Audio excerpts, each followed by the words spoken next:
അഗ്നി നിന്നെ ദഹിപ്പിക്കില്ല, നദി നിന്റെ മേൽ കവിയുകയില്ല.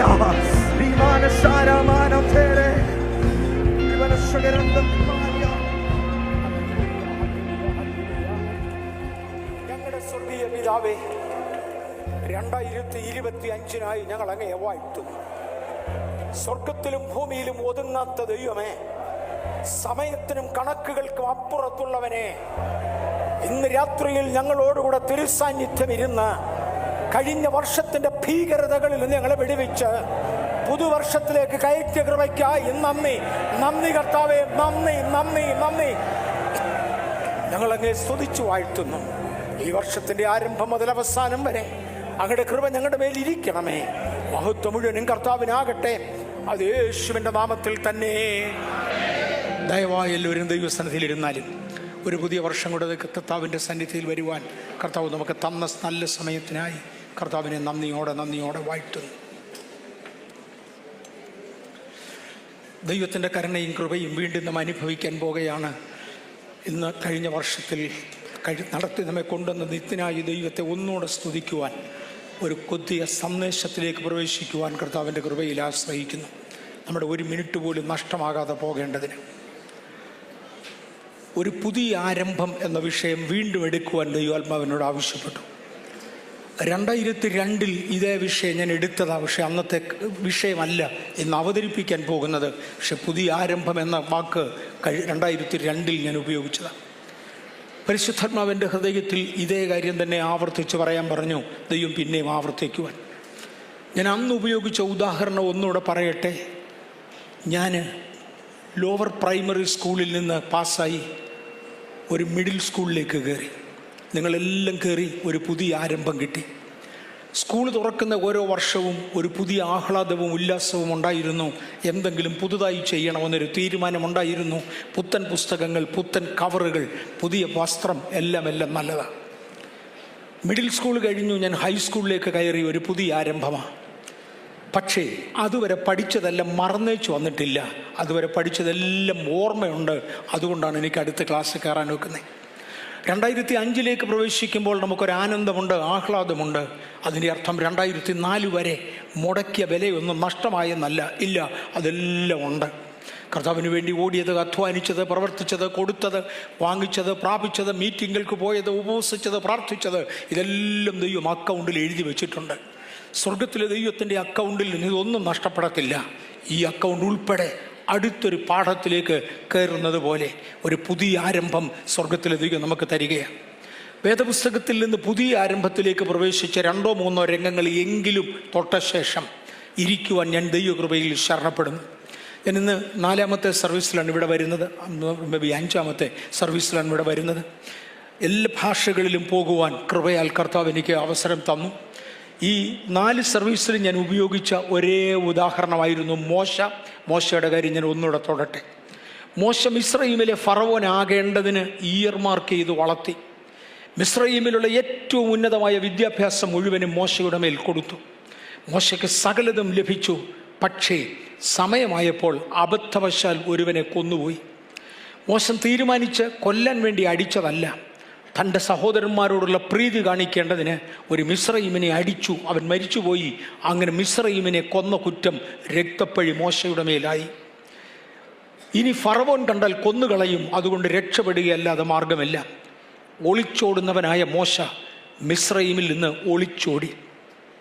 ഇംഗ്ലീഷിൽ ഫിഗറ്റീവ് എന്നൊരു ടേമുണ്ട്. ഒളിച്ചോടി നടക്കുന്ന മനുഷ്യൻ. ആരെങ്കിലും കണ്ടാൽ പിടിച്ചുകൊണ്ട് പോകും. കണ്ടാൽ പിടിച്ച് രാജസന്നിധിയിൽ എത്തിക്കും. രാജാവ് തല വെട്ടിക്കളയും. ആരെയും കാണാതെ ഒളിച്ചിരിക്കണം. അങ്ങനെ മോശ ഒളിച്ചിരിക്കാൻ തീരുമാനിച്ചു. താൻ മിസ്രയീമിൽ നിന്ന് മിദ്യാനിലേക്ക് ഓടിപ്പോയി. മിദ്യാനിൽ ഒരു നല്ല ജോലി വേണമെങ്കിൽ അദ്ദേഹത്തിന് കിട്ടുമായിരുന്നു. കാര്യം ഈജിപ്തിലെ ഏറ്റവും ഉന്നതമായ വിദ്യാഭ്യാസമുള്ള മനുഷ്യനാണ്. വേണമെങ്കിൽ ഒരു നല്ല ജോലി കിട്ടും. പക്ഷെ ഒരു നല്ല ജോലി ചെയ്തുകൊണ്ടിരിക്കുമ്പോൾ അഥവാ ആരെങ്കിലും കണ്ടുപിടിച്ചാൽ വീണ്ടും മിസ്രയീമിൽ പോകേണ്ടി വരും. ഫറവോൻ കൊന്നുകളയും. അതുകൊണ്ട് അദ്ദേഹം ഒരു താണ ജോലി ചെയ്യാൻ തീരുമാനിച്ചു. ഒരാട്ടിടയനായി ജോലി ചെയ്തു. മിസ്രയീമിൽ നിന്ന് ഓടിപ്പോയ മോശ അവിടെ ഒരു മിദ്യാന്യ പുരോഹിതൻ്റെ ഭാര്യയെ, മോളെ വിവാഹം കഴിക്കാൻ തീരുമാനിച്ചു. ആ പുരോഹിതനോട് അദ്ദേഹം സംസാരിച്ചു. ചരിത്രം പഠിപ്പിക്കുന്നത് ഇങ്ങനെയാണ്. പുരോഹിതനോട് അദ്ദേഹം സംസാരിച്ചു. അദ്ദേഹത്തിന് ദൈവത്തോട് വൈരാഗ്യമുണ്ട്. ജീവിതത്തിൽ സകലതും തകർന്നു. 40 വർഷം ഓടിയത് പോയി, 40 വർഷത്തെ വിദ്യാഭ്യാസം പോയി, ദൈവവും പോയി, സകലതും പോയി, എല്ലാം നഷ്ടമായി. അദ്ദേഹം ആ പുരോഹിതനോട് സംസാരിച്ച് വെച്ച് പറഞ്ഞു, നിൻ്റെ മകളെ എനിക്ക് വിവാഹം കഴിച്ചു തരണം, പിന്നെ എന്നെ ആരും അറിയത്തില്ല, ഞാൻ മിദ്യാനിലെ പുരോഹിതൻ്റെ മരുമകനായി കഴിഞ്ഞോളാം. അദ്ദേഹം പറഞ്ഞു, നീ എൻ്റെ ആടിനെ മുഴുവൻ തീറ്റണം. ഒന്നാമത്തെ കണ്ടീഷൻ അതായിരുന്നു, എൻ്റെ ആടിനെ മുഴുവൻ തീറ്റണം, നീ ഇറങ്ങി ഒരു ഇടയനായി ജോലി ചെയ്യണം. മോശെ പറഞ്ഞു, ഒരു കുഴപ്പവുമില്ല, ഞാനത് ചെയ്തോളാം. 2, നീ ഒരു മിസ്രയീമനാണ്. മിസ്രയീമർക്ക് ജനിക്കുന്ന കുഞ്ഞുങ്ങളെ സാധാരണ പരിച്ഛേദന കഴിച്ച് എബ്രായരാക്കി കൊണ്ടുവരും. എൻ്റെ മകൾക്ക് ജനിക്കുന്ന മക്കളെ ഞാൻ എബ്രായനാക്കാൻ വിടത്തില്ല. അതുകൊണ്ട് കുഞ്ഞുങ്ങളെ നിൻ്റെ വിവാഹത്തിന് മുന്നമേ തന്നെ ജനിക്കാൻ പോകുന്ന കുഞ്ഞുങ്ങളെ എൻ്റെ ദേവതയ്ക്ക് സമർപ്പിക്കണം. പലപ്പോഴും നമ്മൾ ചിന്തിച്ചിട്ടുള്ളതല്ല. മോശയുടെ മക്കൾ ലീഡർഷിപ്പിൽ ഒരു കാലത്തും വന്നിട്ടില്ല. മോശയുടെ മക്കൾ പൗരോഹിത്യ ശുശ്രൂഷയിൽ ഒരു കാലത്തും വന്നിട്ടില്ല. മാത്രമല്ല, മോശയുടെ മക്കൾക്ക് പരിച്ഛേദന പോലും സമയത്തിന് നടന്നിട്ടില്ല. സത്രത്തിൽ വെച്ച് ദൈവദൂതൻ ഇടപെടുമ്പോഴാണ് ആ കുഞ്ഞുങ്ങളുടെ പരിച്ഛേദന നടക്കുന്നത്. നമുക്കിതെല്ലാം അറിയാവുന്നതാണ്. എന്തുകൊണ്ട് അമ്മായിയപ്പനുമായി ഇങ്ങനെ ഒരു ബന്ധത്തിലായി? ഇങ്ങനെ ജീവിതം മുഴുവനും തകർന്നു, അനന്തര തലമുറകൾ പോലും തകർന്ന് ഒന്നുമില്ലാതിരിക്കുമ്പോൾ ദൈവം തീരുമാനിച്ചു, ഈ മോശ പഴയ അക്കൗണ്ടിൽ 40 വർഷം എനിക്ക് വേണ്ടി ഓടിയത്, 40 വർഷം എൻ്റെ നാമത്തെ ഉയർത്തിയത് ഞാൻ മറന്നു കളയത്തില്ല. അതേ ദൈവവേദനെ നമ്മെ മറന്നു കളയുവാൻ അവൻ മനുഷ്യനല്ല. അതുകൊണ്ട് എനിക്കവനെ വിളിച്ച് ഒരു പുതിയ നിയോഗത്തിലേക്ക് അയക്കണം. അങ്ങനെ ദൈവം അവനെ വിളിക്കുവാൻ തീരുമാനിച്ചു. ഞാൻ ഈ പോയ സർവീസുകളിലെല്ലാം തൊട്ടു വ്യത്യസ്ത വ്യക്തികൾക്ക് വിളിക്കുന്നത് വ്യത്യസ്ത രീതിയിലാണ്. ചിലർ ഷു എന്ന് പറഞ്ഞൊരു ശബ്ദം ഉണ്ടാക്കി വിളിച്ചത് കണ്ടിട്ടുണ്ട്. ഞാൻ കണ്ടിട്ടുണ്ട്. അങ്ങനെ ശബ്ദം ഉണ്ടാക്കി നമ്മളാരും വിളിക്കരുത്. അങ്ങനെ വിളിക്കുന്നതിന് തിരിഞ്ഞ് ചീത്ത വിളിക്കുന്നത് ഞാൻ കണ്ടിട്ടുണ്ട്. ഒരു പുള്ളിക്കാരനെ ഒരു പ്രാവശ്യം ഞങ്ങളൊരു 3-4 പേര് ഒരുമിച്ച് യാത്ര ചെയ്യുമ്പോഴാണ് ഹെയ് ഹെയ് ഹെയ് സർ സർ സർ എന്നൊക്കെ വിളിച്ചു. അയാൾ ശ്രദ്ധിക്കുന്നേ ഇല്ല. അതുകൊണ്ട് ഇയാൾ ഇങ്ങോട്ട് നോക്കിയെന്ന് പറഞ്ഞു. അയാൾ തിരിച്ച് 2 തെറി വിളിച്ചു. പറഞ്ഞു, ഷൂ ഞാൻ എൻ്റെ പട്ടിയാണോടാ. നമ്മൾ ഒരിക്കലും അത് ചെയ്യരുത് കേട്ടോ. ഞാൻ അതുകൊണ്ട് നല്ല കാര്യം കൂടെ ഓർപ്പിക്കുക. ഞാൻ എൻ്റെ പട്ടിയാണോടാ. നീ ശബ്ദം വെക്കാൻ വിളിക്കാൻ അറിയാൻ വയ്യ, വിളിക്കാതിരുന്നാൽ മതി. ഓക്കെ, വ്യത്യസ്ത വ്യക്തികൾ വ്യത്യസ്ത രീതികളിൽ വിളിക്കും. എൻ്റെ അപ്പനും അമ്മയും എന്നെ വിളിക്കണമെങ്കിൽ എൻ്റെ ഓമനപ്പേർ ചൊല്ലി വിളിക്കും. എൻ്റെ ഗവൺമെൻറ് ഓഫീസിൽ നിന്നെ വിളിക്കണമെങ്കിൽ അവിടെ ഒഫീഷ്യൽ പേര് പറഞ്ഞ് വിളിക്കും. നിങ്ങൾ എന്നെ വിളിക്കണേ പാസ്റ്റർ എന്നും പറഞ്ഞ് വിളിക്കും. ഒരു ഔദ്യോഗിക കാര്യത്തിനാണെങ്കിൽ ഒരു എഴുത്ത് തരും. നിയമനം അങ്ങനെയൊക്കെ ആയിരിക്കും. ദൈവത്തിന് ദൈവത്തിൻ്റെതായ മെതേഡുണ്ട്. ഒരു ശബ്ദം കൊണ്ട് മാത്രം വിളിച്ചാൽ എളുപ്പം മറന്നു പോകാൻ സാധ്യതയുണ്ട്. ശബ്ദത്തിന് അവ്യക്തത കാണാം. ദൈവത്തിൻ്റെ ഇടപെടലിൽ ഏറ്റവും ബെസ്റ്റ് മെത്തേഡ്, ദൈവം ഒരു വ്യക്തിയോട് ഇടപെടുമ്പോൾ ഒരു ദർശനം തരും.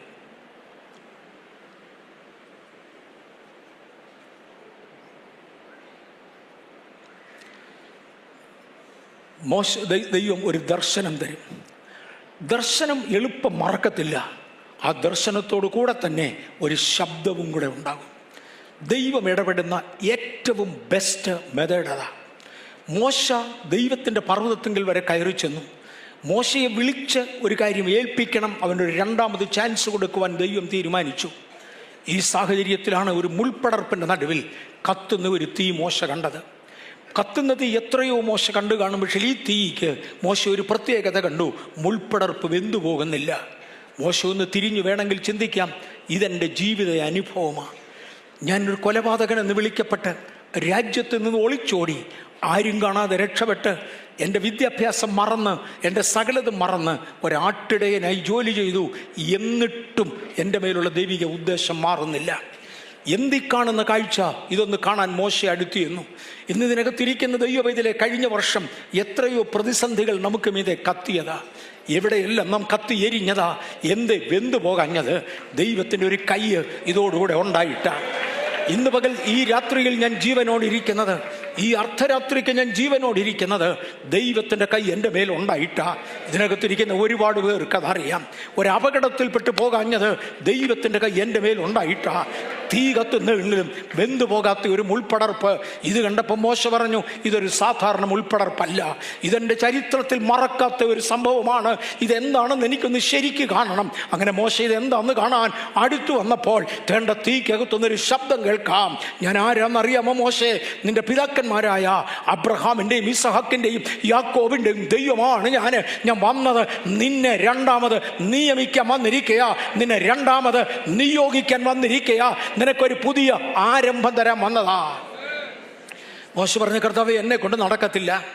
കൊട്ടാരത്തിൽ ജീവിച്ച് എനിച്ച് കൊട്ടാരത്തിലുള്ള കൊട്ടാരവാസികളുടെ ശരീരത്തടിക്കുന്ന സ്പ്രേയും മണവും വാസനയും അറിയാം. കഴിഞ്ഞ 40 വർഷമായി ആടുകളുടെ കൂടെ പാർക്കുന്ന ഞാൻ ആട്ടുമൂത്രം നാറുന്നവനാണ്. എനിക്ക് കൊട്ടാരത്തിൽ കയറാൻ ഒക്കത്തില്ല. എൻ്റെ ശരീരത്തിൻ്റെ മണം മാറിപ്പോയി, എൻ്റെ ബിഹേവിയർ പാറ്റേൺ മാറിപ്പോയി, എൻ്റെ സ്റ്റാറ്റസ് മാറിപ്പോയി. എനിക്ക് അങ്ങോട്ട് തിരിച്ചു പോകാനൊക്കത്തില്ല. ഞാൻ തകർന്നവനാ. മോശ, ഈ കാഴ്ച ഓർത്തോണം. മുൾപ്പടർപ്പ് വെന്തിട്ടില്ല, നീയും വെന്തുപോയിട്ടില്ല. കർത്താവ് പറഞ്ഞു, ഞാൻ നിന്നെ തിരികെ അയക്കാൻ പോകുകയാ. ഞാൻ നിന്നെ അയച്ചാൽ നിന്റെ മണം മാറും മോശേ. ഞാൻ നിന്നെ അയച്ചാൽ നിന്റെ നിറം മാറും മോശേ. ഞാൻ നിന്നെ അയച്ചാൽ നിന്റെ എലിക്കൻസ് മാറും മോശേ. ഞാൻ നിന്നെ അയച്ചാൽ നിന്റെ സ്റ്റാറ്റസ് മാറും. ഞാൻ നിന്നെ അയച്ചാൽ നിന്റെ അധികാരം മാറും. എ ഫ്രഷ് അനോയിന്റിംഗ്, ഒരു പുതിയ നിയോഗം ദൈവം ഇന്ന് രാത്രിയിൽ നമ്മുടെ മേൽ പകരട്ടെ. അടുത്ത ദിവസം രാജാവ് നോക്കുമ്പോൾ തേണ്ട മിസ്രയീമിലെ കൊട്ടാരത്തിൽ നിൽക്കുന്നു പണ്ട് ഒളിച്ചോടി നടന്ന പുള്ളി. എന്തു പറ്റി മോശേ? ഒരു പുതിയ എൻകൗണ്ടർ ദൈവവുമായി ഉണ്ടായി. ഈ രാത്രിയിൽ ദൈവവുമായി ഒരു എൻകൗണ്ടർ കിട്ടുന്നവർക്കായി കർത്താവിനെ വാഴ്ത്തുകയാണ്. അടുത്ത ദിവസം ഫറവോൻ നോക്കുമ്പോൾ തേണ്ടേ അദ്ദേഹത്തിൻ്റെ മന്ത്രവാദികൾ, രാജ്യത്തെ VVIP ആണ് അവര്, ദേശത്തെ മന്ത്രവാദികളുടെ നടുവിൽ മോശ നിൽക്കുന്നു. അടുത്ത ദിവസം തൻ്റെ പാർലമെന്റിൽ തൻ്റെ മന്ത്രിമാരുടെ നടുവിൽ മോശ നിൽക്കുന്നു. അവൻ്റെ കയ്യിൽ ഒരു വടിയുണ്ട്. രാജാവിൻ്റെ കയ്യിൽ ഒരു ചെങ്കോലുള്ളതുപോലെ ഇവൻ്റെ കയ്യിൽ ഒരു വടിയുണ്ട്. ഇവനും വടി ഉയർത്തിക്കൊണ്ടാണ് നിൽക്കുന്നത്. ഒറ്റ വാക്കേ ആവർത്തിക്കാനുള്ളൂ, എന്നെ ആരാധിപ്പാൻ എൻ്റെ ജനത്തെ വിട്ടയക്കാം. ഇന്നൊരു പുതിയ നിയോഗം എൻ്റെ മേലുണ്ടെങ്കിൽ, ഇന്നൊരു പുതിയ നിയോഗം നിങ്ങളുടെ മേലുണ്ടെങ്കിൽ ഒരൊറ്റ പദം ആവർത്തിക്കാനുണ്ട്. സാഹചര്യങ്ങൾ മാറിയാൽ എന്നെ ആരാധിപ്പാൻ എൻ്റെ ജനത്തെ വിട്ടയക്ക്. വിടുതൽ വിളിച്ചു പറയുന്ന ഒരു പുതിയ നിയോഗം. സ്തോത്രം. ഇന്ന് ആ നിയോഗം നമുക്ക് ഏറ്റെടുക്കാം. ഒരു പുതിയ തുടക്കം. മോശയുടെ ഒരു ദിവസം ഫറവോൻ നോക്കുമ്പോൾ മോശ തൻ്റെ ജനവുമായി പോന്നു. അവനുള്ളവരെ ആരും മരിച്ചിട്ടില്ല. മിസ്രയീമ്യർക്കോ ഒന്നിച്ചാകാത്ത ഒരു വീടുമില്ല. മിസ്രയീമിൻ്റെ ആദ്യജാതന്മാരെ അവർ കുഴിച്ചിടുമ്പോൾ, സംഖ്യാപുസ്തകം 33:4 മിസ്രയീമിൻ്റെ ആദ്യജാതന്മാരെ അവർ കുഴിച്ചിടുമ്പോൾ മോശ തേണ്ടേ അവൻ്റേതിനെ നുള്ളിപ്പെറുക്കിക്കൊണ്ട് പോകുക. ഇതിനകത്തിരിക്കുന്ന ദൈവ പൈതലെ, ഒരു നിയോഗത്തിന് വേണ്ടി ദൈവം നിങ്ങളെ നിയമിച്ചയച്ചാൽ ഈ രണ്ടാമത്തെ അയപ്പ് അത് കാര്യം നിർവഹിച്ചുകൊണ്ട് വരാൻ വേണ്ടിയാ. A fresh beginning, A fresh beginning. യാക്കോബിൻ്റെ ജീവിതത്തിൽ ഒരുപാട് ഫ്രഷ് ബിഗിനിങ്സ് ഉണ്ടായിരുന്നു. അബ്രഹാമിൻ്റെ ജീവിതത്തിൽ ഫ്രഷ് ബിഗിനിങ് ഉണ്ടായിരുന്നു. അബ്രഹാമിനെ ദൈവം വിളിച്ചേച്ച് പറഞ്ഞ്, ഞാൻ നിന്നെ അബ്രഹാമാക്കുക. അതുകൊണ്ടാണല്ലോ മോശയോട് പറഞ്ഞ്, ഞാൻ നിന്റെ പിതാക്കന്മാരെ അബ്രഹാമിൻ്റെയും ഇസഹാക്കിൻ്റെയും യാക്കോബിൻ്റെയും ദൈവമാ. ഇവരുടെ എല്ലാം ജീവിതത്തിൽ ഫ്രഷ് ബിഗിനിങ് ഉണ്ടായിരുന്നു. ഞാൻ യാക്കോബിൻ്റെ ജീവിതത്തിലെ ചില ഫ്രഷ് ബിഗിനിങ്ങുകൾ ഒന്ന് തൊടാൻ പോകുകയാണ്. ബഥേലിൽ നിന്ന് അദ്ദേഹത്തിനൊരു യാത്രയുണ്ടായിരുന്നു. ബഥേൽ ദൈവത്തിൻ്റെ ആലയമാണ്. യാക്കോബ് ഒരു ദിവസം തൻ്റെ സ്വന്തം ഭവനത്തിൽ നിന്ന് ഓടി സകലതും തകർന്നുവെന്ന് പറഞ്ഞുകൊണ്ട് ഒരു ജ്യേഷ്ഠാവകാശം എന്ന താല്പര്യം അവനുണ്ടായിരുന്നു. അത് നിർവഹിച്ചെടുക്കേണ്ടതിന് വേണ്ടി സഹോദരൻ്റെ കോപം സമ്പാദിച്ചു. എല്ലാം കഴിഞ്ഞു. അപ്പനെ കളിപ്പിച്ചു, സഹോദരനെ കളിപ്പിച്ചു. അവിടുന്ന് ഒന്നുമില്ലാത്തവനായി. ഇനി എൻ്റെ സഹോദരനെ കൊന്നുകളയണ്ട എന്ന് പറഞ്ഞു. അമ്മ പറഞ്ഞിട്ട്, എനിക്ക് 2 മക്കളും കൂടെ ഒരുമിച്ച് നഷ്ടപ്പെടണ്ട, അതുകൊണ്ട് നീ പൊക്കോളാൻ പറഞ്ഞു. അബ്രഹാം എവിടുന്ന് മുന്നോട്ടിറങ്ങിയോ അവിടേക്ക് യാക്കോബ് തിരിച്ചു പോകുകയാണ്. പോകുന്ന വഴിയിൽ സ്വർഗം പറഞ്ഞു, നിന്നെ വെറുതെ വിടാനല്ല, നിന്റെ നിരാശയുടെ നടുവിൽ പറഞ്ഞയക്കാനല്ല, നിന്റെ ഇല്ലായ്മയുടെ നടുവിൽ കൈവിടാനല്ല. കിടന്നുറങ്ങുന്ന തൻ്റെ സൂര്യൻ അസ്തമിക്കുന്ന സമയത്ത് ഒരു കല്ല് തലവണയാക്കിക്കൊണ്ട് കിടന്നുറങ്ങുന്ന ഉറക്കത്തിൽ ഒരൊറ്റ കാഴ്ച കണ്ടു. അദ്ദേഹം വിളിച്ചു പറഞ്ഞു, ഇത് സ്വർഗത്തിൻ്റെ വാതിലാ. വാതിൽ കണ്ടുപിടിക്കുന്നവർക്കായി ഞാൻ ദൈവത്തെ സ്തുതിക്കുന്നു. പലപ്പോഴും നമ്മൾ ഒരു മുറിക്കകത്ത് ക്ലോസ് ചെയ്ത് കളഞ്ഞ് വാതിൽ കണ്ടുപിടിക്കാൻ കഴിയാതെ വന്നാൽ കാരാഗ്രഹത്തിലിട്ടതിന് തുല്യമാ. അവൻ പറഞ്ഞത് ബഥേലാണ് സ്വർഗത്തിൻ്റെ വാതില. ഇൻസിഡൻ്റലി, ലിറ്ററലി പേരുകൊണ്ട് ഞാൻ നിങ്ങളും ബഥേലിൽ വന്ന് കയറുവാൻ സ്വർഗം കൃപ തന്നു. ഇത് സ്വർഗത്തിൻ്റെ വാതില. ദൈവവുമായുള്ള ഇടപെടൽ ഇവിടുന്നാണ് നടക്കേണ്ടത്. ദൈവവുമായുള്ള ബന്ധം ഇവിടുന്നാണ് നടക്കേണ്ടത്. ഇത് ബഥേല. അവൻ ബഥേലിൽ നിന്ന് ഒരു യാത്ര തിരിച്ചു. അവന് പോയി തൻ്റെ ബഥേലിൽ നിന്ന് അദ്ദേഹം ആശ്രയ ജീവിതത്തിനായി പോയി. ലാബാനെ കണ്ടുപിടിക്കുവാൻ, ആശ്രയിക്കുവാൻ, ലാബാൻ്റെ കീഴിൽ പാർക്കുവാൻ അദ്ദേഹം അവിടെ നിന്ന് പോയി. ലാബാൻ്റെ ആടുകളെ തീറ്റി ലാബാൻ്റെ മക്കളെ വിവാഹം കഴിച്ച് അവിടെ താമസിക്കുന്ന ഒരു രംഗം. ഒരു ദിവസം സ്വർഗത്തിലെ ദൈവത്തിൻ്റെ ദൂതൻ ഇറങ്ങി. സമയം ലാഭിക്കേണ്ടതിന് വേണ്ടി വേഗത്തിൽ പോകും. ഒരു ദിവസം സ്വർഗത്തിലെ ദൈവത്തിൻ്റെ ദൂതൻ ഇറങ്ങി യാക്കോബിനോട് പറഞ്ഞു, യാക്കോബ്, എന്ന് നിരാശനല്ലേ? അതേ കർത്താവേ, നിരാശന. അമ്മയ്യപ്പൻ്റെ മുഖം എന്നോട് മുമ്പിലത്തെ പോലല്ല. എൻ്റെ ഭാര്യയുടെ സഹോദരന്മാരുടെ മുഖം പഴകിയതുപോലല്ല. ഞാനിവിടെ ഒരു അന്യനായി. എനിക്ക് ചിന്തിക്കുവാൻ ഒന്നുമില്ല, എനിക്ക് മുൻപിൽ കാണുവാൻ ഒന്നുമില്ല. പറഞ്ഞു, ഞാനാണ് നിന്റെ സങ്കേതം, ഞാനാണ് നിന്നെ ബേഥേലിൽ നിന്ന് അനുഗ്രഹിച്ചത്, ഞാനാണ് നിന്നെ ബേഥേലിൽ നിന്ന് അയച്ചത്. നിനക്ക് അടുത്ത പുതിയ ബിഗിനിങ് ഞാൻ തരാൻ പോകാം. ഇറങ്ങ് ഈ അമ്മായിയപ്പൻ്റെ വീട്ടിൽ നിന്ന്. തൻ്റെ ഭാര്യമാരെ നിന്ന സ്ഥലത്തേക്ക് വിളിച്ചു. അവരെല്ലാം കൂടെ ഒരു ഇറങ്ങി. ലാബാൻ്റെ വീട്ടിൽ നിന്ന് ഒരു ധൈര്യം കൊണ്ടിറങ്ങുന്ന ഒരു രംഗം. എവിടെയാണ് ഈ ധൈര്യം വന്നത്? ദൈവം ഇടപെട്ടത് കൊണ്ടാണ്. ഈ ദൂതിലൂടെ ദൈവത്തിന് ഇടപെടാം, ദൂതൻ ഇറങ്ങി ഡയറക്റ്റ് ഇടപെടാം, സ്വപ്നത്തിലൂടെ ദൈവത്തിന് ഇടപെടാം, തിരുവചനത്തിലൂടെ ദൈവത്തിന് ഇടപെടാം, പ്രവാചകന്മാരിലൂടെ ദൈവത്തിന് ഇടപെടാം. ഇടപെട്ട ശബ്ദം ഇന്ന് രാത്രിയിൽ സ്വർഗീയ ദർശനം ലഭിച്ച ദൈവ പൈതലേ, സ്വർഗീയ ദർശനത്തിന് അനുസരണക്കേട് കാണിക്കാത്ത ദൈവ പൈതലേ, ആ ധൈര്യത്തോടെ ഇറങ്ങുവാൻ, ചില ഇടങ്ങളിലേക്ക് ഇറങ്ങുവാൻ സ്വർഗത്തിലെ ദൈവം കൃപ തരട്ടെ. എനിക്ക് ഓർമ്മയുണ്ട്, തങ്ങൾ ചെയ്തുകൊണ്ടിരുന്ന ജോലി നഷ്ടപ്പെട്ട ചിലര്, തങ്ങൾ ചെയ്തുകൊണ്ടിരുന്ന ജോലി തീർന്നു പോയ ചിലര് നിരാശയോടെ എന്ത് വേണമെന്ന് അറിയാൻ വയ്യ അതെൻ്റെ അടുക്ക ചോദിക്കുമ്പോൾ ഞാൻ പറഞ്ഞത്, എനിക്ക് ഓർമ്മയുണ്ട്, ദൈവമാണ് വിളിച്ചതെങ്കിൽ ദൈവം നടത്തിയിരിക്കും. ഇപ്പോൾ യാക്കോബിനൊരു ധൈര്യമുണ്ട്, ദൈവം എൻ്റെ കൂടെ ഉണ്ട്, അതുകൊണ്ട് ഞാൻ പോകുകയാ. അദ്ദേഹം ഇറങ്ങി, ഒരു ധൈര്യത്തോടെ ഒന്ന് ഇറങ്ങി. യാബോക്കിൽ ചെല്ലുമ്പോൾ അടുത്ത പ്രശ്നമാണ് വരുന്നത്. തൻ്റെ സഹോദരനെതിരെ വരുന്നുണ്ട്. വീണ്ടും തൻ്റെ ജീവിതം തളർന്നു.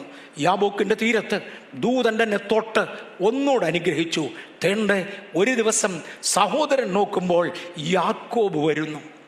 അവനെ ഒളിച്ചോടിയ, അവൻ കൊല്ലുമെന്ന് ഭയപ്പെട്ട് ഒളിച്ചോടിയ യാക്കോബ് വരുന്നു. പക്ഷേ അവൻ വരുന്നത് ഒറ്റയ്ക്കല്ല, അവൻ്റെ കൂടെ ഒരു സംഘം ദൈവദൂതന്മാരുണ്ട്. അവൻ പെനിയേലിലെത്തി. Praise the Lord. എൻ്റെയും നിങ്ങളുടെയും യാത്രയിൽ എത്ര പ്രാവശ്യം പെനിയേൽ കടന്നു, എത്ര പ്രാവശ്യം ദൈവദൂതന്മാർ ഇറങ്ങി വന്നു, ദൈവദൂതന്മാർ സഹായിക്കാൻ വേണ്ടി നിന്നു.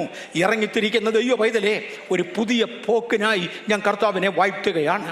കാലത്തിൻ്റെ പോക്കിൽ സമയം ലാഭിക്കാൻ വേണ്ടി, കാലത്തിൻ്റെ പോക്കിൽ ഒരു ദിവസം തൻ്റെ നഷ്ടപ്പെട്ടു പോയി എന്നത് എനിക്ക് തോന്നിയതായ ആ മകൻ ജോസഫിനെ കണ്ടു. ജോസഫിൻ്റെ മക്കളെ രണ്ടുപേരെയും വിളിച്ചു, രണ്ടുപേരെയും അനുഗ്രഹിക്കാൻ പോകുകയാ. തൻ കാലസമ്പൂർണനായി മരണത്തോടടുക്കുമ്പോൾ ജോസഫിൻ്റെ മക്കളെ വിളിച്ചു. അവരുടെ തലയിൽ കൈവച്ചു പറഞ്ഞു, കുഞ്ഞെ, ഞാനൊരു പ്രഭുവായി എന്നറിയാമോ? നിന്റെ അപ്പൻ സേവിക്കുന്ന, നിന്റെ അപ്പൻ ഇവിടുത്തെ പ്രധാനമന്ത്രിയാ, അല്ലെ ഫുഡ് മിനിസ്റ്ററാ. നിന്റെ അപ്പൻ സേവിക്കുന്ന ഫറവോൻ്റെ തലയിൽ കൈവെക്കാൻ ദൈവം എന്നെയാണ് അധികാരപ്പെടുത്തിയത്. ഞാനൊരു പ്രഭുവാണെന്നറിയാമോ? ഞാൻ പ്രഭുവിനേക്കാൾ കുറഞ്ഞവനല്ല. യാബോക്കിൻ്റെ തീരത്ത് വെച്ച് നിനക്കൊരു പ്രഭുവാകാനുള്ള ശക്തി നിന്നിൽ കണ്ടതിനാൽ ഇനി നിന്റെ പേർ യാക്കോബ് എന്നല്ല, ഇസ്രയേലാണെന്ന് പറഞ്ഞ് പ്രഭു എന്നെനിക്ക് പേരിട്ടവൻ എന്നെ പറഞ്ഞയക്കുമ്പോൾ ആ പേരിട്ടെങ്കിൽ കൊച്ചുമക്കളെ, ഇത് കഴിഞ്ഞ തലമുറകളിൽ തെളിയിക്കാൻ പറ്റിയില്ല. ഇന്ന് നിങ്ങളുടെ തലയിലോട്ട് കൈവച്ചുകൊണ്ട് ഞാൻ വിളിച്ചു പറയുകയാണ്, ഞാനൊരു പ്രഭുവാ. ഞാൻ ഈ രാജ്യത്തിൻ്റെ രാജാവിനെ അഭിഷേകം ചെയ്തേച്ചാ വരുന്നത്, അവൻ്റെ തലയിൽ കൈവച്ചേച്ചാ വരുന്നത്. ഇതിനകത്തിരിക്കുന്ന ദൈവ പൈതലേ, ദൈവം ഉയർത്തിയാൽ പിടിച്ചു താഴ്ക്കുന്നവൻ ആരുമില്ല. ദൈവം അനുകൂലമെങ്കിൽ പ്രതികൂലമാര്? ഞാനൊരു പ്രഭുവായി പ്രഭുവിൻ്റെ അനുഗ്രഹങ്ങളോടെ പുറത്തു വന്നു. ഞാൻ മൂന്നാമത്തെ വ്യക്തിത്വമായി ഗിദെയോനെ എടുക്കട്ടെ. ഗിദെയോനും ഭയന്നു പോയവനാണ്. തൻ്റെ മിദ്യാന്യർ വന്ന് ധാന്യങ്ങൾ മുഴുവൻ കൊയ്തുകൊണ്ട് പോകുകയാ. മിദ്യാന്യർ വന്ന് കന്നുകാലികളെ മുഴുവനും പിടിച്ചുകൊണ്ട് പോകുകയാ. ഒന്നും തനിക്കില്ല. അവസാനം താനൊരു തീരുമാനമെടുത്തു, എനിക്കുള്ള കോതമ്പ് എങ്ങനെയും ഞാൻ കൊയ്തെടുക്കും. എനിക്കുള്ള കോതമ്പ് കൊയ്താൽ അത് കോതമ്പ് കളത്തിലിട്ട് മെതിക്കാൻ ഒക്കത്തില്ല. മിദ്യാന്യർ വന്ന് കോതമ്പ് അപഹരിച്ചു കൊണ്ടുപോകും. അതുകൊണ്ട് ഒക്കുന്ന സാഹചര്യം നോക്കി മുന്തിരിച്ചക്കിൻ്റെ അരികയിട്ട് ഞാൻ എൻ്റെ കോതമ്പ് മെതിച്ചുകൊണ്ടിരിക്കുക.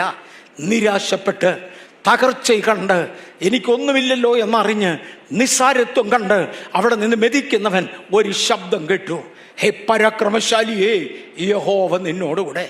ഈ 2025 ചിലരുടെ മേൽ ഈ ശബ്ദം മുഴങ്ങട്ടെ. പരാക്രമശാലിയേ, യഹോവ നിന്നോടുകൂടെ. പരാക്രമശാലിയേ, യഹോവ നിന്നോടുകൂടെ. ഐ റിപ്പീറ്റ്, പരാക്രമശാലിയേ, യഹോവ നിന്നോടുകൂടെ. ഫറവോൻ ചോദിച്ചു, എന്തിൻ്റെ പരാക്രമമാ? യഹോവ എൻ്റെ കൂടെ ഉണ്ടെങ്കിൽ ഇതൊക്കെ സംഭവിക്കുമോ? അത് പറഞ്ഞ്, യഹോവ നിൻ്റെ കൂടെ ഉണ്ട്. ഇന്ന് പകൽ വിശ്വസിക്കുന്നവർക്കായി സ്തോത്രം. നീ മിദ്യാന്യരെ തോപ്പിക്കും. നീ നിനക്കുള്ളത് കൊയ്തെടുക്കുമെന്നല്ല, നീ മിദ്യാന്യരെ തോപ്പിക്കും. നീ ഒറ്റയാണെന്ന് പേടിക്കണ്ട. ഞാൻ നിൻ്റെ കൂടെ സംഘത്തെ തരാം, എനിക്കൊരു 300 പേര് മതി, അതുമായി നീ പോ. നീ മിദ്യാന്യരെ ഒറ്റ മനുഷ്യനെ പോലെ തോൽപ്പിക്കും. നീ ഒറ്റയ്ക്കല്ല പോകുന്നത്, മിദ്യാന്യർ നിന്നേക്കാൾ വലിയ വലിയ സമൂഹമാ. പക്ഷെ നീ അവരെ തോൽപ്പിക്കുന്നത് ഒറ്റ മനുഷ്യനെ തോൽപ്പിക്കുന്നത് പോലെ, ദ്വന്ദ്വ യുദ്ധത്തിൽ കീഴടക്കുന്നത് പോലെ നീ അവനെ കീഴടക്കാൻ പോകുകയാണ്. ഇതേവന് ഒരുപാട് സംശയങ്ങൾ ചോദിക്കാനുണ്ടായിരുന്നു. ജഡ്ജസ് 6:15-16 വാക്യങ്ങൾ, അതെ 6:15-16 വാക്യങ്ങളിൽ, ന്യായാധിപന്മാരുടെ പുസ്തകം 6:15-16 വാക്യങ്ങളിൽ അവനോട്, അയ്യോ കർത്താവേ, ഞാൻ ഇസ്രായേലിനെ എങ്ങനെ രക്ഷിക്കും? മനശ്ശയിൽ എൻ്റെ കുലം എളിയതും എൻ്റെ കുടുംബത്തിൽ വെച്ച് ഞാൻ ചെറിയവനുമല്ലയോ? കർത്താവ് പറഞ്ഞ, കുഴപ്പമില്ല, I have an encounter with you. എനിക്ക് നിന്നോടൊന്ന് ഇടപെടാനുണ്ട്. 16 വാക്യത്തിലെ യഹോവ അവനോട്, ഞാൻ നിന്നോടുകൂടെ ഇരിക്കും, നീ മിദ്യാന്യരെ ഒറ്റ മനുഷ്യനെ പോലെ തോൽപ്പിക്കുമെന്ന് കൽപ്പിച്ചു. റിസൾട്ടോ, ഗിദെയോൻ ജയിച്ചു. ഫ്രഷ് ബിഗിനിങ്, ഒരു പുതിയ അപ്പോയിൻമെൻറ്റ്, ഒരു പുതിയ ആരംഭം, ജയത്തിന് വേണ്ടിയുള്ള ആരംഭം. ഞാൻ ഒരാളിനെ കൂടെ തൊടട്ടെ. എസ്തർ രാജ്ഞി തൻ്റെ കുലം വെളിപ്പെടുത്താൻ പേടിയാണ്. തൻ്റെ കുലം വെളിപ്പെടുത്തിയാൽ കൊന്നുകളയും. താൻ യഹൂദ പെൺകൊച്ച, അപ്പനില്ല അമ്മയില്ല, വളർത്തുന്നത് ചിറ്റപ്പനാ. പേര് പറയാൻ ഒന്നുമില്ല, അഡ്രസ്സ് പറയാൻ ഒന്നുമില്ല, അപ്പനും അമ്മയും പോലും ഇല്ലാത്ത ഒരു മോള്. ഒന്നുമില്ലാതിരിക്കുന്നതിനിടയ്ക്കാണ് സ്വർഗത്തിലെ ദൈവത്തിനൊരു പുതിയ വഴിയൊരുക്ക്. നിന്നെ മണവട്ടിയായി രാജാവ് അംഗീകരിക്കാൻ പോകുകയാ. അതിന് വേണ്ട എല്ലാ ക്രമീകരണങ്ങളും ഞാൻ ചെയ്തോളാം. ഇന്ന് പകൽ ദൈവത്തിനൊരാളിനെ അപ്പോയിന്റ് ചെയ്യണമെങ്കിൽ അതിനുള്ള സകല ക്രമീകരണങ്ങളും ചെയ്യുന്ന ദൈവത്തെ നന്ദിയോടെ വാഴ്ത്തുകയാണ്. എന്നെയും നിങ്ങളെയും സ്വർഗത്തിലെ ദൈവത്തിന് അപ്പോയിന്റ് ചെയ്യാനുണ്ട്. 5, ഞാൻ ദാവീദിനെ തൊടാൻ പോകുകയാണ്. ദാവീദ് അപ്പനും അമ്മയും ഇല്ലാത്തവനെന്ന് പറയാം. അപ്പനും അമ്മയും എന്നെ കൈവിട്ടെന്ന് അദ്ദേഹം എഴുതിയിട്ടുണ്ട്. അപ്പനും അമ്മയും ഉണ്ട്, പക്ഷെ അവർ കൈവിട്ടു. സഹോദരന്മാരെല്ലാവരും കൈവിട്ടു. ആരുമില്ലാതിരിക്കുന്നവനെ ഒരു ദിവസം പ്രവാചകൻ പറഞ്ഞു, അപ്പനോട് പറഞ്ഞു, പോയി വിളിച്ചുകൊണ്ടുവാ. ദാവീദ് വരാതെ പന്തിക്കിരിക്കത്തില്ല. പ്രവാചകന്റെ നിർബന്ധപ്രകാരം, ദൈവത്തിൻ്റെ നിയോഗപ്രകാരം ദാവീദിനെ വിളിച്ചുകൊണ്ടുവന്നു. ക്ഷീണിച്ചു പോയ, മടുത്തുപോയ, തളർന്നുപോയ ദാവീദിനെ വിളിച്ചുകൊണ്ടുവന്നു. സഹോദരന്മാരുടെ നടുക്ക് വെച്ച് അവനെ അഭിഷേകം ചെയ്തു. ഇന്ന് പകൽ ഒരു പുതിയ അഭിഷേകം, ഒരു പുതിയ എൻകൗണ്ടർ ദൈവവുമായി നമുക്കുണ്ടാകട്ടെ. ഞാൻ 6ാമതായി നക്ഷത്രം കണ്ട വിദ്വാൻമാരെ തൃക്കരങ്ങളിലേക്ക്, നമ്മുടെ മുമ്പിലേക്ക് വയ്ക്കുവാൻ ആഗ്രഹിക്കുന്നു. ഒരു കൂട്ടം വിദ്വാൻമാർ കിഴക്ക് നിന്ന് ഒരു നക്ഷത്രം കണ്ടു. അത് യേശുവിൻ്റെ ജനനത്തെ കുറിക്കുന്ന, യേശുവിൻ്റെ എന്നറിഞ്ഞുകൂടാ, ഒരുവൻ രാജാവായി പിറന്നവനാണ് എന്ന് രാജാക്കൾ അറിഞ്ഞു. കിഴക്ക് നിന്നുള്ള വിദ്വാൻമാരെന്ന് പറയുന്നതിനകത്ത് ഒരുപാട് കൂടുതൽ ചരിത്രങ്ങളുണ്ട്, അല്ലെങ്കിൽ സംഭവങ്ങളുണ്ട്. നമ്മുടെ പിറവത്ത് രാജാക്കളുടെ പള്ളി എന്ന പേരിൽ ഒരു പള്ളിയുണ്ട്. പിറവത്ത് രാജാക്കളുടെ പള്ളി എന്ന പേരിൽ ഒരു പള്ളിയുണ്ട്.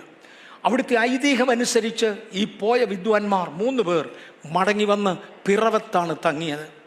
അവർ വന്നിരുന്ന സ്ഥലവും അവർ പാർത്തിരുന്ന ഇടവും ചേർത്താണ് രാജാക്കളുടെ പള്ളി എന്ന പേരിൽ പിറവത്തെ പള്ളി വെച്ചിരിക്കുന്നത്. ഒത്തിരി ചരിത്രങ്ങളുണ്ട്, ഒരുപാട് ഊഹാപോഹങ്ങളുണ്ട്. ഇതെല്ലാം കൂടെ ഇടകലർത്തി ഞാൻ കൊണ്ടുവരുന്നില്ല. 2ആയാലും കിഴക്ക് നിന്ന് ഒരു കൂട്ടം വിദ്വാൻമാർ. ഇവർ കേവലം വിദ്വാൻമാർ മാത്രമല്ല, കിങ്സ് എന്നാണ് അവരെ ഇംഗ്ലീഷ് വേദപുസ്തകത്തിൽ എഴുതിയിരിക്കുന്നത്. അതെ, രാജാക്കന്മാരുണ്ടായിരുന്നു. കുതിരപ്പടയും ഒട്ടകപ്പടയും ആനപ്പടയും കാരവാനുമായിട്ടാണ് അവർ പോകുന്നത്. അവർക്ക് പ്രധാനമായും വേണ്ടത് നവജാത ശിശുവിനെ കാണണം. പൊന്നും മൂരും കുന്തിരിക്കും അവനെ കാഴ്ചവെക്കണം. അവൻ രാജാവാണ്, അവൻ അധികാരിയാണ്, അവൻ പുരോഹിതനാണ്, പ്രവാചകനാണ്. അതുകൊണ്ട് പൊന്നും മൂരും കുന്തിരിക്കവും അവന് കാഴ്ചവെക്കണം. ഇതെല്ലാമായി അവർ വന്നു. നക്ഷത്രം കണ്ടുകൊണ്ട് അവർ നടക്കയാ. ഇന്ന് പകൽ ഒരു നക്ഷത്രത്തിൻ്റെ മുമ്പിൽ യാത്ര ചെയ്യുന്നവർക്കായി സ്തോത്രം. ഞാനതിൻ്റെ 2ാം ഭാഗമാണ് ഫ്രഷ് അപ്പോയിൻമെൻറ്റായി എടുക്കാൻ പോകുന്നത്. പക്ഷേ ആദ്യത്തെ ഭാഗം കൂടെ മനസ്സിലാക്കിയേ പറ്റുള്ളൂ. അവർ നക്ഷത്രം മാത്രം നോക്കിക്കൊണ്ട് വന്നു. യെരുശലേം വരെ അവരെത്തി.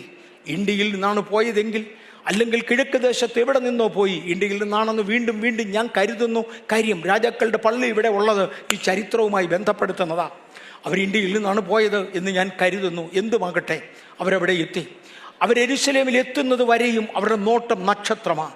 നക്ഷത്രം. പക്ഷെ യെരുശലേമിൽ എത്തിയതോടെ രാജാവല്ലേ, രാജാക്കന്മാരല്ലേ, നാളുകളായി കൊട്ടാരമില്ലാതെ അവരിങ്ങനെ അലഞ്ഞു നടന്ന ശേഷം ഒരു കൊട്ടാരം കണ്ടതോടെ അവരുടെ നോട്ടം നക്ഷത്രത്തിൽ നിന്ന് മാറിപ്പോയി. അവരുടെ നോട്ടം കൊട്ടാരത്തിലേക്കായി. അവർ കൊട്ടാരത്തിൽ കയറി. രാജാവിനോട് സംസാരിച്ചു. രാജാവിനോടൊന്നും സംസാരിക്കാൻ സാധാരണക്കാരന് അനുവാദമില്ല.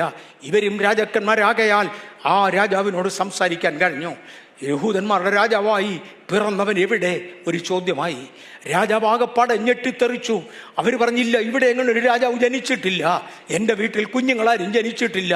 അതുകൊണ്ട് പെട്ടെന്നൊരു ഉണർവ് ആരംഭിച്ചു. യഹൂദ പ്രഭുക്കന്മാരെ വിളിക്ക്, പുരോഹിതന്മാരെ വിളിക്ക്, യേശു ജനിക്കേണ്ടത് എവിടെയാണെന്ന് അന്വേഷിച്ചു. അവർ പറഞ്ഞത് ബേത്ലഹേമിൽ തന്നെയാണ്. ഒരു പ്രഭുവിനും മനസ്സിലായില്ല, ഒരു ന്യായശാസ്ത്രിക്കും മനസ്സിലായില്ല. അവർക്ക് വേദപുസ്തകം നന്നായി വ്യാഖ്യാനിക്കാൻ കഴിഞ്ഞു. അവർ വ്യാഖ്യാനിച്ചു പറഞ്ഞു, ഈ ബേത്ലഹേമിലാണ് ജനിക്കേണ്ടത്.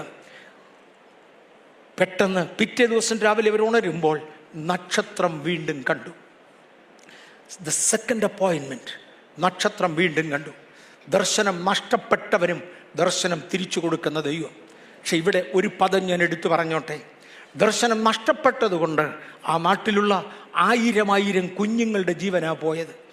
ഉയർന്നു നിൽക്കുന്ന സ്ഥാനത്തിരിക്കുന്ന VIP സ്ഥാനത്തിരിക്കുന്ന ക്രിസ്തുവുമായി പരിചയമുള്ള ദൈവ പൈതലേ, നമ്മുടെ ലക്ഷ്യമൊരിക്കൽ തെറ്റിയാൽ ശിശുക്കൾ വധിക്കപ്പെടും, മറക്കരുത്.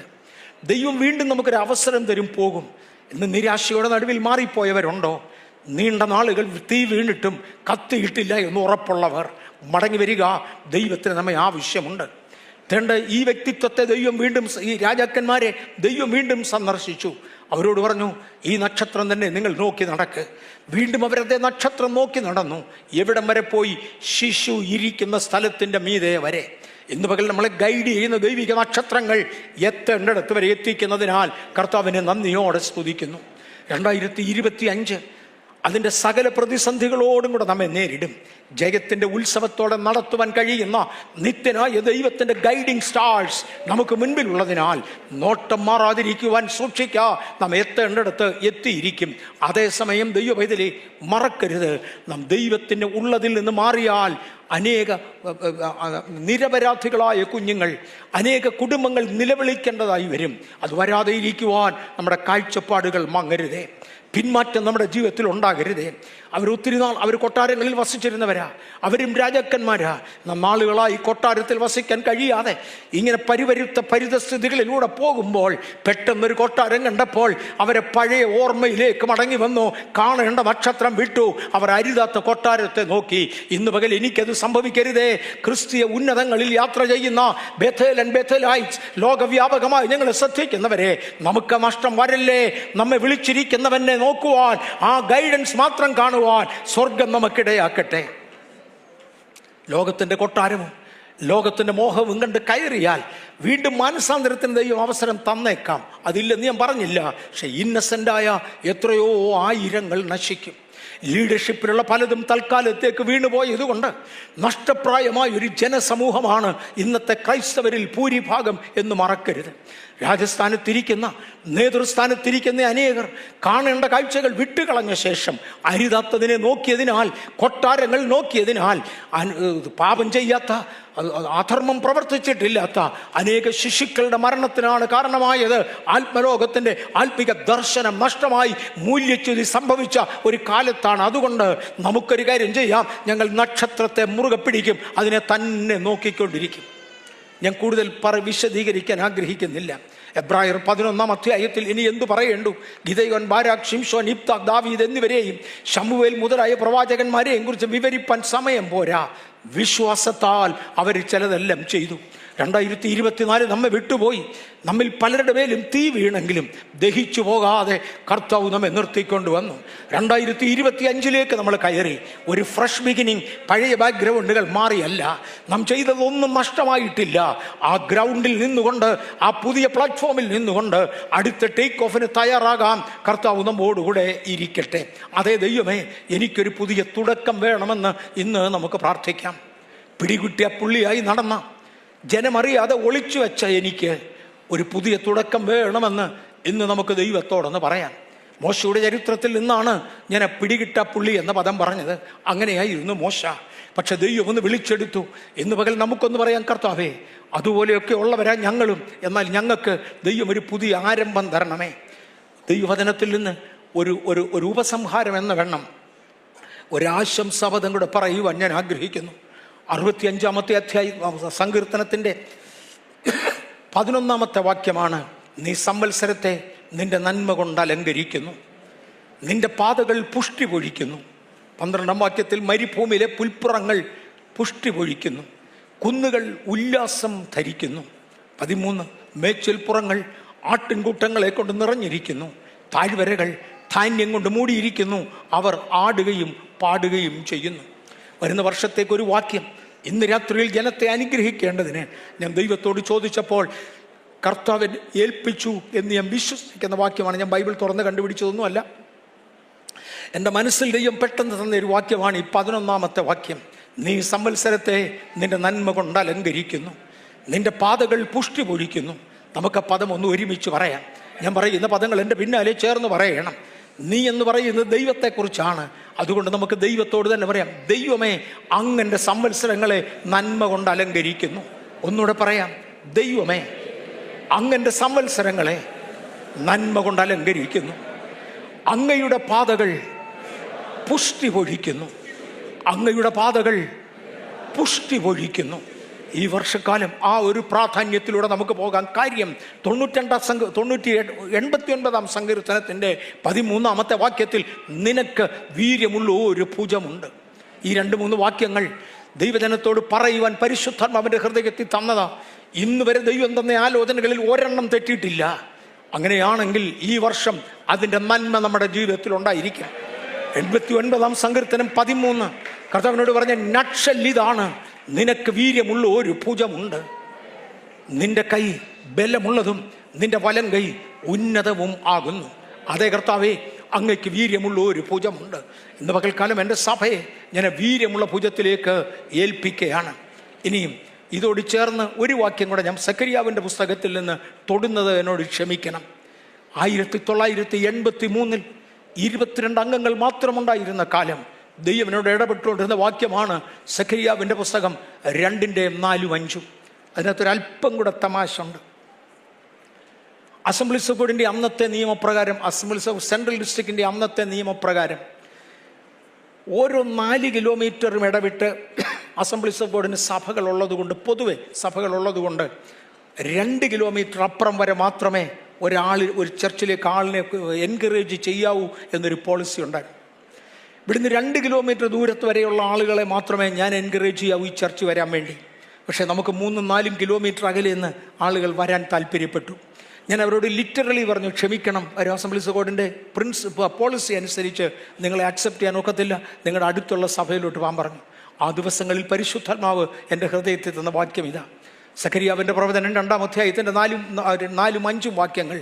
നീ വേഗം നീ ബാല്യക്കാരനോട് സംസാരിച്ച് യെരൂശലേം അതിലെ മനുഷ്യരുടെയും മൃഗങ്ങളുടെയും ബഹുത്വം നിമിത്തം മതിലില്ലാതെ തുറന്നു കിടക്കുമെന്ന് പറക. എന്നാൽ ഞാൻ അതിനു ചുറ്റും തീമതിലായിരിക്കും, ഞാൻ അതിൻ്റെ നടുവിൽ മഹത്വമായിരിക്കും എന്ന് യഹോവയുടെ അരുളപ്പാട്. നിങ്ങളെ മതിൽ കെട്ടി അടയ്ക്കാൻ ഒക്കത്തില്ല, നിങ്ങളെ വേലി കെട്ടി നിർത്താൻ ഒക്കത്തില്ല. എൻ്റെ ജനം ദേശത്ത് പരക്കും. ബേഥേൽ പരന്നതുകൊണ്ട് ഞാൻ കർത്താവിനെ വാഴ്ത്തുന്നു. ഇന്നും ദൈവത്തിൻ്റെ വാഗ്ദത്തം ഈ രാത്രിയിൽ വീണ്ടും ഞാൻ ആവർത്തിക്കുകയാണ്. ബേഥേൽ പരന്നുകൊണ്ടിരിക്കും. വ്യക്തികളായി നിങ്ങളെ മതിൽ കെട്ടി നിർത്താൻ ഒക്കത്തില്ല. നിങ്ങളുടെ ഓർഗനൈസേഷൻസ്, ഇൻസ്റ്റിറ്റ്യൂഷൻസ് മതിൽ കെട്ടി നിർത്താൻ പറ്റത്തില്ല. അത് മതിലില്ലാതെ കിടക്കുന്നതിന് വേണം. മതിലില്ലാതെ ഈ ബാല്യക്കാരനോട് സംസാരിച്ച് യെരൂശലേം അതിലെ മനുഷ്യരുടെയും മൃഗങ്ങളുടെയും ബഹുത്വം നിമിത്തം മതിലില്ലാതെ തുറന്നു കിടക്കും എന്ന് പറയുക. എന്നാൽ ഞാൻ അതിന് ചുറ്റും മതിലായിരിക്കും. ഇന്ന് പകൽ നമുക്ക് ചുറ്റും സ്വർഗത്തിലെ ദൈവം തീ മതിലായിരിക്കും. ഞാൻ അതിൻ്റെ നടുവിൽ മഹത്വമായിരിക്കുമെന്ന് യഹോവയുടെ അരുളപ്പാട്. ഇന്ന് രാത്രിയിൽ ഈ ജനത്തെ, എൻ്റെ ജനത്തെ ഞാൻ അനുഗ്രഹിക്കുന്നു. All Bethelites all around the globe ഞാൻ അവരെ അനുഗ്രഹിക്കുകയാണ്. ബെഥലൈറ്റ്സ് മാത്രമല്ല, ഞങ്ങളെ ശ്രദ്ധിക്കുന്ന സകലരെയും യേശുവിൻ്റെ നാമം ചൊല്ലി ഞങ്ങൾ അനുഗ്രഹിക്കുകയാണ്. നിങ്ങൾ മതിലില്ലാതെ കിടക്കും. പെരുപ്പ നിമിത്തം, വളർച്ച നിമിത്തം, മഹത്വം നിമിത്തം നിങ്ങൾ മതിലില്ലാതെ കിടക്കും. പക്ഷെ ഒരൊറ്റ ശത്രുവിന് തൊടാനൊക്കത്തില്ല. ഞാൻ അതിന് ചുറ്റും തീ മതിലായിരിക്കും. ഇന്ന് പകൽ തീ മതിൽ കടക്കുവാൻ കഴിയുമെങ്കിൽ നിങ്ങളെ തൊടാം, ഇല്ലെങ്കിൽ കഴിയുകയില്ല. അതിൻ്റെ നടുവിൽ ഞാൻ മഹത്വവുമായിരിക്കും. കണ്ണുകളടയ്ക്കാം, നമുക്ക് ദൈവത്തെ സ്തുതിക്കാം. ഞങ്ങളുടെ കർത്താവും ഞങ്ങളുടെ ദൈവവുമേ, 2025 പ്രവേശിക്കുവാൻ, 2024 യാത്ര പറയുവാൻ സ്വർഗം ഞങ്ങളെ ഒരുമിച്ച് കൊണ്ടുവന്നു. ദൈവത്തോടുടെ ഒരു വർഷം അവസാനിച്ച് ദൈവത്തോടുടെ പുതുവർഷം ആരംഭിക്കുവാൻ അങ്ങ് ഞങ്ങൾക്ക് തന്ന കൃപയ്ക്കായി ഞങ്ങൾ അങ്ങേ നന്ദിയോടെ സ്തുതിക്കുന്നു. അവിടുത്തെ ബലത്തിൻ്റെ കരം അടിയങ്ങളുടെ മേൽ കാണണമേ കർത്താവേ. പുതുവർഷത്തിൻ്റെ പുതിയ ജീവിതത്തിനായി പുതിയ കൃപയും പുതിയ അനുഗ്രഹവുമായി ഇന്ന് രാത്രിയിൽ ഞങ്ങളെ പറഞ്ഞയക്കുന്നതിനായി നന്ദി. മഹത്വം കർത്താവിന് മാത്രം. അത് യേശുവിൻ്റെ നാമത്തിൽ തന്നെ. ആമേൻ.